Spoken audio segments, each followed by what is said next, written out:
Hey guys, it's Vanessa and welcome back to my channel. In today's video, I'm going to be giving you guys 10 more tips on how to grow long and healthy locks. My last video, I gave you guys 7 tips for healthy locks, so I will leave that video in the description below if you want to check that out. But today, we are going to get into some nice, juicy tips for you guys that have locks out there and are wondering how to get the very, very best out of your lock journey. So without further ado, let's get right into the video.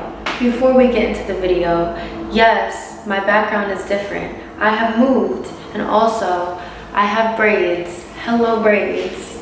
And they're mad long too, like they go all the way down to my butt. I love them. They're amazing. It's my first time with braids and I'm feeling myself.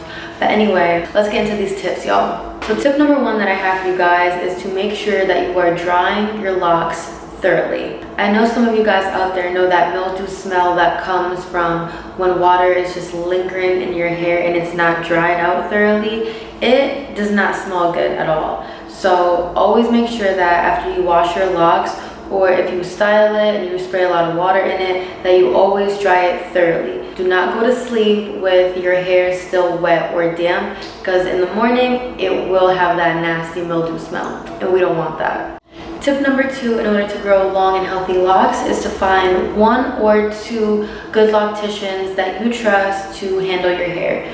No one is going to care for your hair as much as you are, so it's in your best interest to find those that you trust, find those that know what they're doing when it comes to locks. So for me personally, I didn't always get my hair done. I did prefer to do my hair myself most of the time, but when I did get my hair done, I only had 2 locticians that I trusted, that knew how I liked my hair and that knew exactly what they were doing when it came to locks.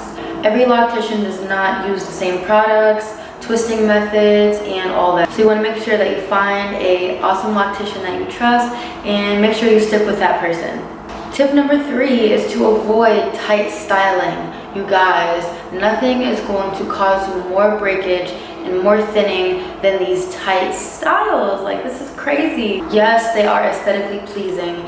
Yes, they look great. However, when you have locks, it is not good for you to be doing these tight styles. No matter how cute the style is, it is very important for you to not cause too much tension on your hairline or on your edges, especially when you have locks. Especially for those of you that have long locks, the longer your locks are, the more weight that's going to be pulling from the root. So you want to make sure that your edges and your hairline is intact from you not doing styles super tight or getting your hair done super tight. These updo buns, these updo styles are super cute and we love them. However, for the sake of our hairline and our edges, we don't want to be doing them way too often. All of these styles are great in moderation. You just want to be careful and make sure that you are not overdoing it. Tip number 4 is to make sure you always moisturize, guys. I cannot stress this enough. It's so important for you to always make sure that your hair is moisturized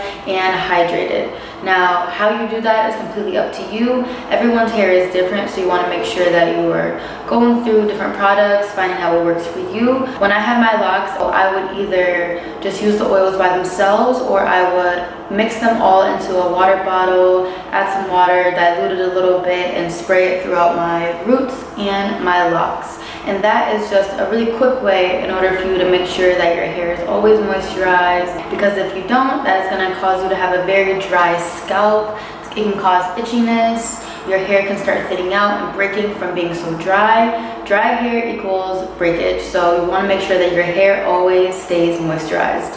My 5th tip for you guys is to make sure you never retwist your hair dry. I don't know why people do that. Maybe because, you know, if you don't really feel like doing your hair, you get a little lazy, you just end up retwisting your hair dry.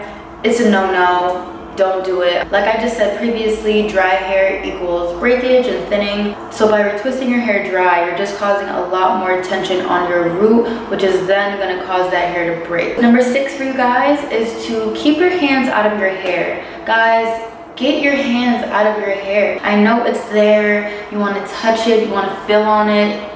Just don't, or at least try your best to not do it as often. If your hands have dirt on them, and stuff, and it's just like, why are you putting all of that in your hair? I know when I had locks, I had a tendency to always take my locks and twist them like this. I would always, like, throughout the day, just retwist my roots sometimes. Like, these are things that you definitely don't want to do when you have locks, because you want to have the least amount of manipulation with your hair as possible. So one thing you really want to do is to keep your hands out of your hair. Tip number 7, rubber bands are a no. Don't use them if you can help it. I know in order for you to have certain styles, like to tuck away the ends, you always use rubber bands. At least I did when I had locks.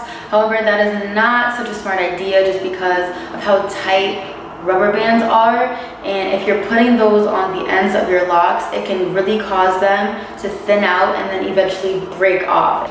Picture this as a lock, right? You braided it down, say you're doing a braid out. You braid it down and you tie a rubber band at the bottom to secure it. This is going to cause the ends of your locks to tighten wherever you put the rubber band, and the longer that it stays there, as soon as you take the rubber band out, you're going to notice how thin and smushed the end of your lock is from the rubber band. Over time, constantly using rubber bands in order to tie your locks, you're gonna notice thinning, and eventually your ends are gonna be hanging off and they will eventually pop off. So you can use bobby pins or other ways in order to secure your styles. If you can, I would definitely suggest to stop using rubber bands.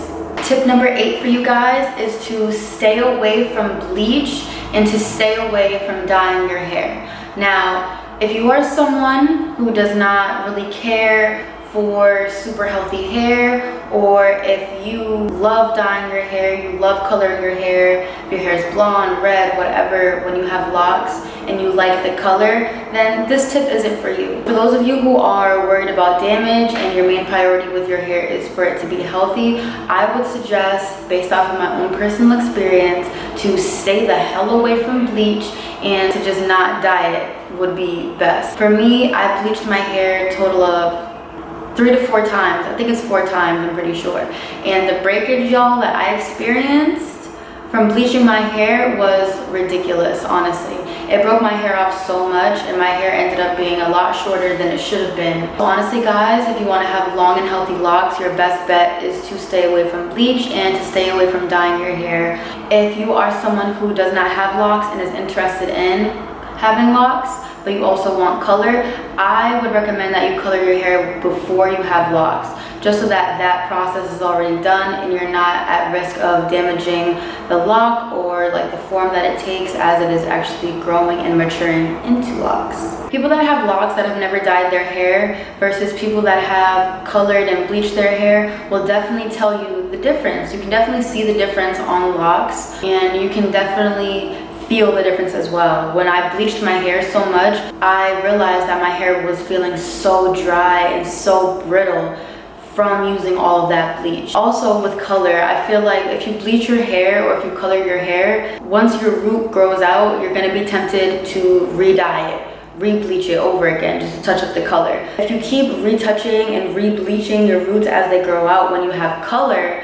then you're just going to continue to damage the new growth that is coming in. You can't get any damage from your natural hair color. It's just going to grow out and it's going to continue to grow out. Take it from my experience. Stay away from bleach if you can. Stay away from colors if you can, and just rock the natural hair color. Like your natural hair color is beautiful. Tip number 9 for you guys is to make sure you have a consistent hair care regimen for your locks. In the beginning of your lock journey, you're going to be testing out all these new products and trying to find what works for you, of course, but I recommend when you do find what works for you, you stick to it, guys. Don't go ahead and try to act like you're a loose natural and try all these different products that you really don't need to be trying. Like, if you have locks, why are you using a leave-in conditioner? I'm confused. With locks, the products you need are minimal. Like, you don't need a whole lot of products. When you find the products that work for you, stick to them. Make sure you have a wash day routine. Make sure you have a night care routine for your hair. Make sure you have a moisturizing routine for your hair.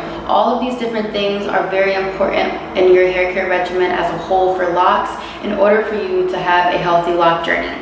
Plus, when you have locks, trying out all these new products will definitely do more damage than good for your hair, just because, in my personal opinion, locks thrive much better off of minimal products and minimal manipulation. And my last tip for you guys, number 10, is to make sure that you learn your hair.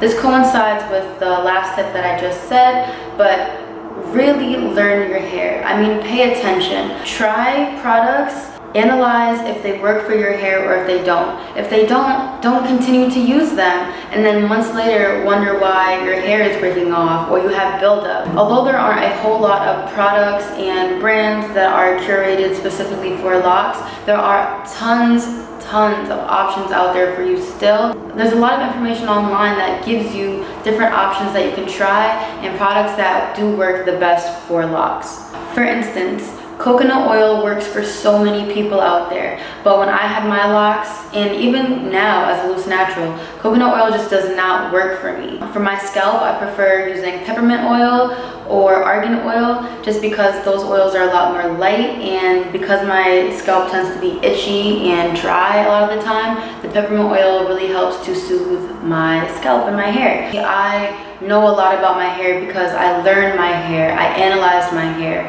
I went through so much trial and error with my locks, you guys, just trying to figure out what works for me. And once I found what worked for me, I stuck to it, and that was that. Oils, shampoo, conditioners. Try some things out, see what works for you, and once you find it, stick to it. Do your very best to learn your hair and to find out what it needs so that you can take the best care of it. Along with learning your hair, you want to make sure at the end of every single day you are loving your hair for exactly what it is, because if you don't love your hair in every stage of your locks, you're not going to have a good lock journey. I preach that, and I definitely mean that, because you have to enjoy the journey. A lock journey is a long journey, okay? It's a long journey. It teaches you a lot about yourself. For me, it taught me a lot about self-love, accepting myself, and accepting my hair for what it is rather. A lock journey is something that is so beautiful, and I feel like a lot of people don't appreciate it, which sucks. If you are watching this video right now and you are considering locks, or you are in the beginning stages of locks, or even if you've had locks for a long time, I want you to understand that your hair is beautiful no matter what other people say, no matter what stereotypes are put onto you, no matter what society may think of your hair. At the end of the day, it's all about you. It's all about how you feel about yourself. The lock journey is amazing, and it's something that should be appreciated. Thank you so much for making it to the end of this video. Those are all 10 tips that I have for you guys in order to achieve long, healthy locks. If you have any other questions for me, make sure you comment down below so we can talk and have a conversation. I love hearing you guys tell me about what you like to use for your hair, what techniques and products work for you. Thank you guys so much for watching. I appreciate your love and support as always. Please stay blessed, and I will see you in my next upload. Bye, y'all.